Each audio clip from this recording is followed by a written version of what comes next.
네, 반갑습니다. 마르스 김동석의 리얼 주식입니다.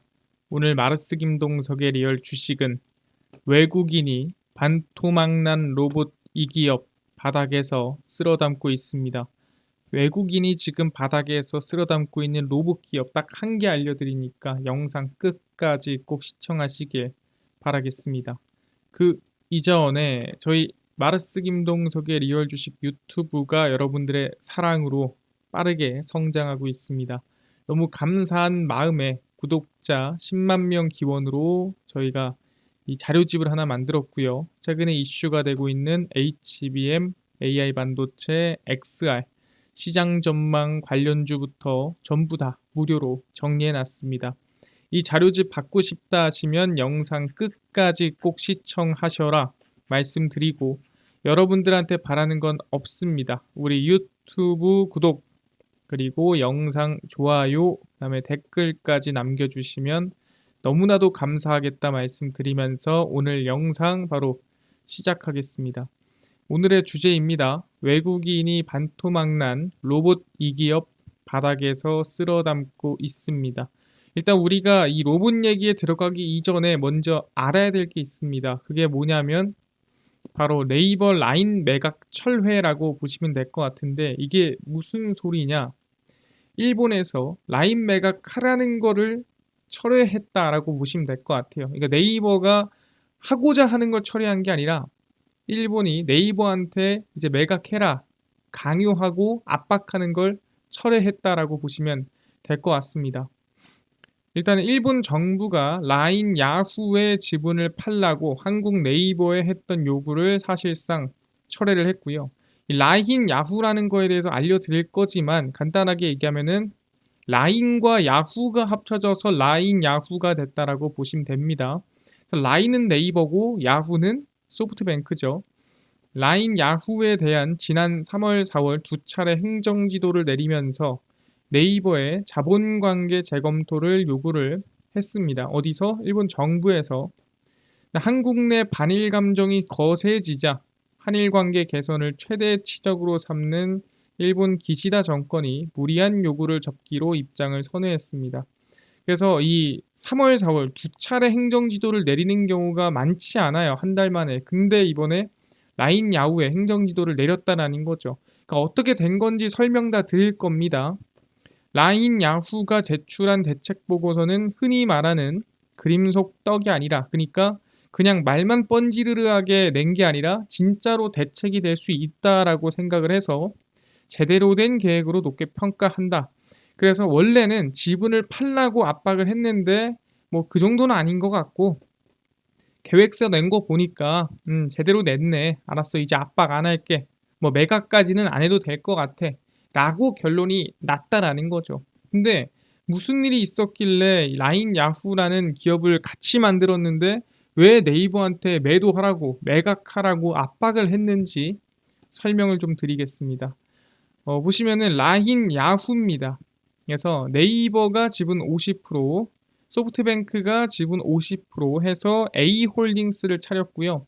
그래서 그 A홀딩스의 라인 야후 지분이 약 65%쯤 된다라고 보시면 됩니다. 그러니까 딱 절반이에요. 그럼 절반이란 건 뭐냐면 1%만 넘어가도 경영권이 뺏기는 겁니다. 1%만 일로 넘어가면은 네이버한테 뺏기는 거고, 상당히 이 불안한 상황인데, 이 라인 야후에는 전 세계 이용자 2억 명 규모의 이 라인이 들어가 있다라고 보시면 될 것 같습니다. 그래서 이렇게 서로 이 차려가지고 한번 최선을 다해보자라고 만들었는데, 이 문제가 언제 터지냐면은 2023년 11월에 터집니다. 2023년 11월에 라인에서 약 51만 9천 건의 개인정보 유출 사고가 발생을 했습니다. 그래서 네이버 협력사 PC에 심겨 있던 악성 코드가 클라우드 서버를 타고 라인 시스템에 접근해 발생한 사고라고 보시면 될 것 같고요. 그러니까 사실 네이버가 뭐 제대로 관리를 못했다, 뭐 이렇게 볼 수도 있는 거죠. 그래서 일본 총무성은 이에 지난 3월 라인 야후의 첫 행정지도를 내리고 네이버의 관리 미흡을 지적했습니다. 야, 너네 관리 제대로 했으면 그런 일 없는 거 아니냐? 문제 있는 거 아니야? 라고 행정지도를 내렸어요. 라인 야후는 이에 따라 4월 1일 재발 방지 및 개선 보고서를 제출했으나 4월에 또 행정지도를 내렸습니다. 근데 그 행정지도에 담겨 있는 말이 상당히 중요하다라고 볼 수 있을 것 같은데, 그 당시에 이제 행정지도 두 번째에서 나온 말이 단순히 보안 강화를 해라, 이게 아니라 네이버와 라인 야후의 지분 관계를 재검토하라는 내용이 행정지도에 포함되어 있습니다. 그러니까 이거는 네이버가 사실 이건 능력이 좀 부족한 거 아니냐, 이건 내가 봤을 땐 라인을 감당할 네이버 능력이 없는 것 같으니까 지분 그냥 다 넘겨라, 뭐 이런 느낌으로 얘기를 한 거죠. 근데 사실 이거는 명분 삼아 그냥 라인 야후를 먹겠다, 뭐 이런 느낌으로 느껴졌다라는 거죠, 사실상. 그래서 라인 야후는 재발 방지책 및 진척 상황 보고서를 통해 시스템과 업무 양면에서 네이버에 대한 의존도를 줄이겠다라는 입장을 명확히 했습니다. 그 당시에 네이버가 지금 관리하는 것들 조금 내가 빼낼게, 내가 조금씩 물러낼게 라고 하면서 이 행정지도에 대해서 보고서를 제출을 했다라는 거죠. 그래서 사실상 이 보고서까지가 아까 전에 얘기했던 이 일본 총무성에서 안 건드리겠다 하기 직전이었어요. 그래서 이건 네이버가 잘못하면 매각을 해야 될 수도 있겠구나 였는데, 일본 총무성의 라인 야후의 조치에 대해 더 이상 문제 삼지 않기로 하면서 네이버의 경영권 상실에 대한 국내 우려는 상당 부분 해소가 됐습니다. 그래서 여기까지가 네이버 라인 야후 사태라고 생각하시면 될 것 같고요. 이거에 대해서 이제는 뭐 대책이 어느 정도 잘 된 것 같으니까 매각하라는 얘기는 안 할게 라고 한 거죠.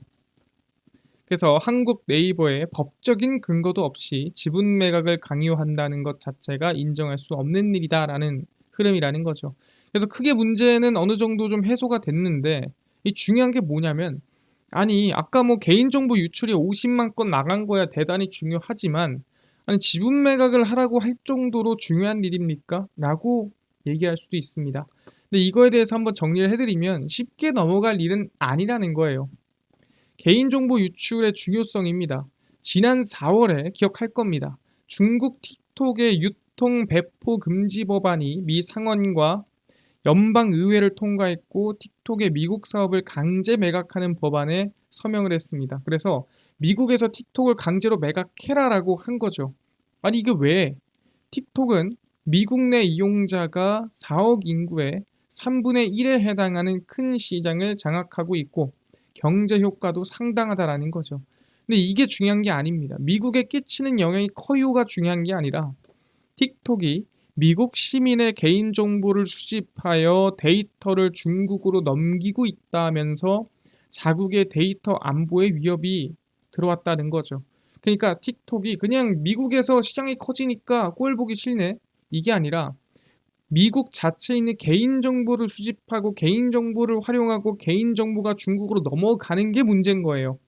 그러다 보니까 이거 틱톡 미국에 있는 거 위험하겠는데 야 매각해가 된 거죠. 그러니까 개인정보의 유출, 개인정보의 이동이 너무나도 중요한 시기라는 거예요. 빅데이터들을 어떤 목적으로 읽어내느냐에 따라 특정 정보가 추출될 수 있어 국민 전체의 안보에 위협이 될 수 있습니다. 그렇기 때문에 지금 이 개인정보 유출 영향으로 틱톡도 제재 거는 마당에, 사실 네이버, 라인, 야후에서 개인정보 유출된 것도 상당히 일본도 민감하겠죠. 전 세계가 그래요. 이제는 데이터가 국력입니다. 근데 그 국력이 빠져나가는 걸 가만히 냅두는 나라는 없다라는 거죠. 그래서 그 정도로 좀 과하게 들어온 감도 없지 않다라고 생각하시면 됩니다. 이래서 과했구나라고 보는 건데, 그럼 여기서 우리가 알아야 될 부분은 뭐냐면, 알겠습니다. 그럼 네이버 악재가 뭐 100% 완전히 해소됐다라고 볼 수는 없겠죠. 왜냐면 또 얘기하다 보면은 어떤 얘기 나올지 모르니까 당장 매각 안 하겠지만, 그러면 호재는 없습니까? 호재는 있어야 되는 거 아닙니까? 라고 얘기할 수 있는데 호재가 있더라. 네이버 로봇입니다. 뜬금없이 무슨 로봇이냐. 미국 월스트리트의 대표적 투자은행 중 하나인 모건 스탠리가 네이버를 전 세계 로봇 산업의 대표적인 기술 기업으로 소개했습니다. 그러니까 뭐 다른 기업들도 많은데 굳이 네이버를 꼽아서 굳이 국내에서 네이버가 로봇 기술 기업으로 소개가 됐다라는 거죠. 반도체, 배터리 등 분야에서는 뭐 LG 에너지 솔루션, 삼성 SDI 등등 나왔어요. 여러 포함됐습니다. 근데 휴머노이드 기술 분야에서는 국내외를 합쳐 네이버가 언급이 됐습니다. 네이버 랩스가 2019년 세계 최대 가전 IT 박람회 CES에서 공개한 양팔 로봇 엠비덱스에 주목을 했습니다. 엠비덱스가 아주 로봇이 야무지더라 라고 적혀 있던 거죠. 네이버가 만든 로봇팔 엠비덱스는 예술의 경지다. CES에 나온 로봇 중 최고의 승자라고 극찬을 그 당시에 받았었는데, 아니 엠비덱스가 뭐길래 이렇게 모건 스탠리가 긍정적이다라고 할 정도로 이번에 발표가 났습니까? 이번에 발표된 겁니다. 휴머노이드에서. 그래서 확인을 해보면 엠비덱스입니다. 엠비덱스의 가장 큰 변화는 사람의 복잡하고 비정형적인 움직임까지 데이터화에 학습할 수 있게 된 운동지능을 갖추게 됐습니다. 그러니까 사람의 움직임을 그대로 데이터화시켜서 그대로 베낄 수 있는 게 엠비덱스라는 거죠. 그래서 네이버 랩스는 이를 위해 사람의 섬세한 힘 제어 능력을 로봇이 학습할 수 있는 데이터 형태로 추출할 수 있도록 개발했습니다. 그러니까 여러분들이 이게 왜 중요하냐면, 아시겠지만 종이컵은 상당히 약합니다. 우리는 알고 있기 때문에 종이컵을 잡을 때 힘 조절을 하죠. 근데 로봇은 사실 잡는 모양만 본다면 이게 세게 힘이 들어가는지 약하게 들어가는지 알 수가 없다라는 거예요. 근데 이 엠비덱스는 사람이 힘을 주고 사람이 움직이는 거를 실제로 데이터화 시켜서 이 종이컵이 구겨지지 않게 잡을 수 있게 똑같이 데이터로 추출한다라는 거죠. 그래서 똑같이 따라한다는 겁니다. 사람이 직접 수행한 데모 모션으로부터 세심한 힘, 위치 조절 데이터를 인식한 뒤에 로봇의 학습 데이터로 활용합니다. 그러다 보니까 사람의 힘과 모습, 이 모든 것들을 그대로 따라갈 수가 있다라는 거죠. 그래서 사람의 개입 없이 로봇 스스로 의도에 맞는 작업 수행이 가능할 정도로 정확도와 효율이 뛰어나다라는 거죠. 아, 그렇구나. 네이버가 사실 로봇 기업의 기술력으로도 나쁘지 않고 긍정적이다라는 얘기를 들을 수 있는 수준이라는 거죠. 알겠습니다. 엠비덱스 기술력 좋은 거 알겠고, 뭐 번외로 얘기하자면 실제 이 네이버에서 만든 이 로봇을 관리하는 프로그램이나 아니면은 인공지능 건물이라든가 이런 것들을 사우디라든가 아랍에미리트라든가 기술력을 실제로 보러 여러 번 찾아왔었죠. 그 정도로 네이버 로봇의 기술력은 상당히 이슈가 된 상태였는데, 그 중에서도 휴머노이드 기술력이 뛰어나더라 라고 얘기를 한 건데, 지금 여기서 중요한 건 뭐냐면, 이게 로봇이라는 게 당장 하나 만드는 게 아니라 모두가 로봇을 사용할 수 있어야 되는 거 아닙니까? 라고 하는 거죠. 그래서 로봇의 상용화, 대중화가 중요하다라는 건데, 이 네이버 랩스의 백 부사장은 웹 플랫폼 베이스 로봇 전용 운영 체제인 아크마인드로 열어나갈 새로운 목표를 제시했습니다. 아크마인드가 뭔가요? 웹 개발자들과 로봇 서비스 개발을 연계해 로봇 생태계를 풍성하게 만들자는 목표로 개발했습니다. 간단하게 얘기하면은 로봇을 만들면 이 로봇을 관리할 만한 어떻게 보면 운영체제라든가 로봇을 운영할 만한 운영체제 자체가 자체 개발한다면 시간이 오래 걸리겠죠. 그리고 자체 개발한다면은 비용도 많이 들어가겠죠.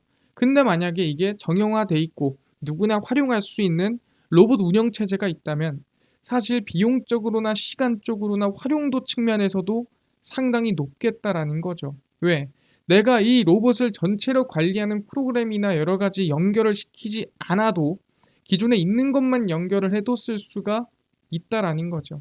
그래서 아크마인드는 다수의 이기종, 같은 로봇이 아니더라도 로봇 하드웨어도 직접 제어할 수 있도록 로봇에 최적화된 웹 API를 제공을 합니다. 그래서 로봇을 모두 제어할 수 있고 로봇을 관리할 수 있는 어떻게 일종의 프로그램을, 공통된 운영체제를 제공한다라고 보시면 될 것 같아요. 그럼 당연히 어떻게 되겠습니까? 충분히 대중화하기 쉽겠죠. 프로그램이라든가 자체적인 개발이 아니라 써 있는 것들 또는 사용하고 있는 것들에 대한 어떻게 보면은 그냥 우리는 쓰기만 되는 거기 때문에 대중화가 충분히 가능하다. 이런 활동을 통해 로봇의 대중화를 상당히 앞당길 수 있을 것이라고 생각한다라고 하는 거죠. 그래서 네이버는 지금 휴머노이드 그리고 로봇에 대한 대중화까지도 준비를 하고 있더라. 그러다 보니까 모건 스탠리에서 로봇 하면은 네이버 나쁘지 않은 것 같은데요 라고 직접 언급을 했다라는 거죠. 알겠습니다. 로봇이 실제 네이버에 상당히 이슈가 되고 있다라는 거 사실 사람들이 관심이 별로 없었습니다. 네옴시티가 한참 지나고 나서 최근 들어서 네이버에 대한 얘기는 네이버 웹툰, 뭐 치지직 요 정도였는데 로봇 얘기가 계속해서 나와주고 있다는 부분이고요. 근데 사실 이뿐만이 아닙니다. 최근 들어가지고 로봇에 대한 어떻게 보면은 휴머노이드에 대한 기대감은 계속 나와주고 있는 상태입니다. 테슬라에 이어 BMW도 인간형 로봇을 배치하면서 전기차 제조 공정에 로봇을 투입하는 추세가 빠르게 확산될 것으로 예상을 하고 있습니다. 그래서 가장 최근입니다. 뭐 투입을 한다 안 한다 말만 많았는데 휴머노이드 기업 피겨 AI의 피겨 012 미국 사우스캐롤라이나주에 위치한 BMW 스파르탄버그 자동차 공장 조립 라인에 실제 투입이 됐습니다. 그래서 이제는 사람 대신에 정말 일부지만 로봇이 일을 하고 있는 상황이라 보시면 될 것 같고요. 테슬라도 자체 제작한 2세대 휴머노이드 옵티머스가 전기차 공장에서 최근 작업을 하기 시작했습니다. 뭐 정확히 어디서 어떤 작업하는 것까지는 안 나왔습니다만 일단 시키고 있다라고 얘기를 하고 있습니다. 독일의 폭스바겐과 중국 DE 자동차 역시 로봇 기업 유비테크와 함께 휴머노이드만 일하는 무인 자동차 제조 공장을 짓기로 계획을 했습니다. 사실 제가 항상 얘기하지만 인구가 줄고 있는 것도 사실이지만 노조라든가 여러 가지 리스크를 해소할 수 있는 그리고 이 생산에 대한 효율성을 늘릴 수 있는 방법이 휴머노이드의 배치다라고 얘기를 하는 거죠. 그러다 보니까 지금 로봇 공장 같은 경우에도 이 규모가 조금씩 커지고 있는 상황이다라고 얘기를 하고 있습니다. 그래서 로봇에 대한 기대감은 계속 커지고 있는 상황인데 그 중에서 유독 꼽아서 얘기한 기업이 어디였다? 네이버였다. 그래서 말씀드리는 게 네이버 악재가 일부 해소됐습니다. 그럼 충분히 뭐 하락폭 같은 게 줄어들 건데 로봇에 대한 기대감도 있는 상태입니다. 그래서 개인적으로 저는 네이버가 정말 많이 빠져 있다라고 보고 있는 상태고 그래서 네이버에 우리가 관심을 좀 가져보자라고 얘기를 합니다. 네이버가 자사 동영상 서비스 플랫폼 네이버 TV를 유튜브처럼 누구나 채널을 개설해 활동할 수 있는 오픈 플랫폼으로 전환을 합니다. 네이버 TV는 원래 아무나 올리거나 하지 못했습니다. 근데 이제는 누구나 할 수 있게끔 연달한 소리고요. 그래서 네이버는 올 2분기 매출액이 2조 6천억 원대로 사상 최대치를 경신할 전망입니다.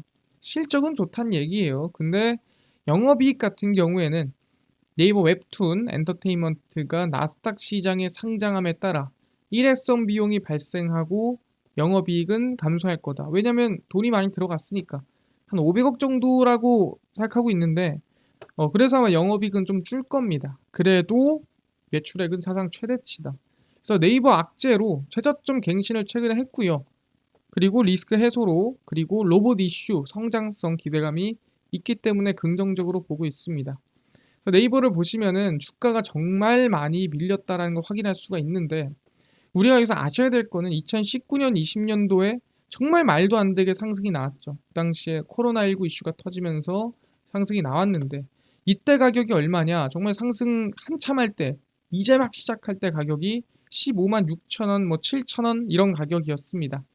근데 2022년도에 쭉 사실 유동성 하락이라든가 양적 긴축 또는 금리 인상 영향을 받으면서 주가 하락 급락세가 이어졌고 이 상승폭을 그대로 돌려줬습니다. 그게 언제다? 현재 가장 최근이었죠. 2020년도에 돌려주고 그 다음에 반등하고 상승하나 싶었는데 언제? 2023년도에 라인 야후 이슈가 터지면서 주가가 쭉쭉쭉 빠지는 모습을 보여줬다라는 거죠. 그래서 정말 어떻게 보면은 주가 상승이 시작하기 했던 15만 7천 원 구간 라인 때까지 거의 왔다가 반등하는 구간이에요. 그러니까 지금은 사실 나쁘지 않은 순간이라는 거죠. 어떤 순간? 지금부터 마이너스 10%가량 하락해도 16만 원 이 수준입니다. 그래서 지금 구간에서는 저는 긍정적으로 볼 수 있는 나쁘지 않은 구간이라고 보는 거죠. 많이 빠져봐야 이거 이상 빠지기는 쉽지 않다. 오히려 최근 네이버 웹툰 상장에 대한 기대감 소멸됐죠.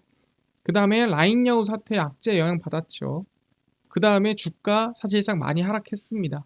그럼 얘기하는 게 지금 구간에서는 사실 관심을 가져도 되는 구간이다라고 전 생각을 하고 있습니다. 그래서 저는 16만 원과 지금 구간 라인 때 박스권을 그어놓고 천천히 관심을 가지시면 좋을 것 같다라고 생각을 하는 겁니다. 아무리 정권 교체가 일어났어도 주가가 웬만하면은 한 20만 원대는 유지를 했었어야 되는데 최근에 17만 원까지 내려왔다. 그리고 16만 원까지 내려왔다는 건 상당한 과매도 구간이다라고 볼 수가 있다라는 거죠. 그래서 네이버 천천히 지금부터 박스권 열어놓고 관심 가지시면 좋을 것 같다 말씀을 드리겠습니다. 알겠습니다. 지금 얘기를 한 것처럼 충분히 네이버가 여러 가지 이유가 있었지만 내 웹툰 상장에 따른 어떻게 보면 기대감 소멸 그리고 추가적으로 사실상 주가가 과하게 올랐던 거에 대비해서 크게 급락을 했던 라인 야후 사태에 대한 영향 이 사태에서 일단 리스크 일부 해소됐고요. 그 다음에 로봇에 대한 기대감도 충분히 있는 상태고 매출도 최대치 경신할 가능성이 높고요. 충분히 저는 성장성이 있다 보니까 네이버는 지금 구간에서 16만 원까지 박스권 그어놓고 천천히 관심을 두시면 좋을 것 같다 말씀을 드리겠습니다. 알겠습니다. 네이버 관심을 가져보겠는데요. 이뿐만 아니라 아까 전에 10만 명 구독자 이벤트로 HBM, AI 반도체, XR까지 시장 전망, 관련주까지 총정리한 자료집을 100% 무료로 나눠준다고 했는데 혹시 이거 어디서 받을 수 있나요? 또는 당일 급등이 예상되는 단타 종목을 매일 무료로 좀 나눠주시고 장 시작 전에 급등이 예상되는 뉴스라든가 시황을 무료로 좀 나눠주시고 테마주라든가 매매법 강의를 좀 무료로 좀 나눠주세요 하시는 분들이 있어서 김동석 대표가 100% 무료로 나눠드리고 있습니다. 바로 김동석의 리얼 주식 연구소라는 100% 무료 어플에서 나눠드리고 있고요. 이 어플은 내가 아이폰을 씁니다. 앱스토어에서 무료로 설치 가능하고 갤럭시를 씁니다. 구글 플레이, 플레이 스토어에서 무료로 설치가 가능합니다. 그래서 무료로 설치하고 나면은 혹시 전화번호 같은 거 적어야 되나요? 아무것도 안 적으셔도 됩니다. 100% 무료니까요. 그냥 앱스토어, 구글 플레이, 플레이 스토어 무료로 접속을 하신 다음에 김동석의 리얼 주식 연구소라 검색하시면 이렇게 어플이 뜨게 됩니다. 100% 무료로 설치 가능하니까요. 꼭꼭꼭 무료로 설치를 하셔라 말씀을 드립니다. 그래서 설치를 하고 나면은 아까 전에 말씀을 드렸던 대로 김동석의 리얼 주식 연구소 어플이 화면에 뜨게 됩니다. 당일 리얼 추천주가 당일 급등 예상 종목을 무료로 알려드리고 급비 분석이 장 시작 전 시황, 급비 자료가 테마주라든가 매매법 무료로 나눠드리고 있습니다. 그리고 아까 전에 얘기를 했었던 HBM, 그 다음에 AI 반도체, XR, 시장 전망 관련주 자료집 어디서 무료로 받을 수 있나요? 리얼 추천주 누르시고요. 들어가시면은 저희가 10만 명 구독자 자료집 해가지고 무료로 올려놨습니다.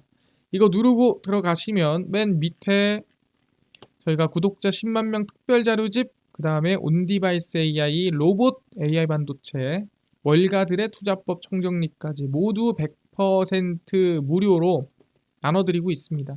믿져야 본전이죠. 무료니까요. 꼭 받아가시고요.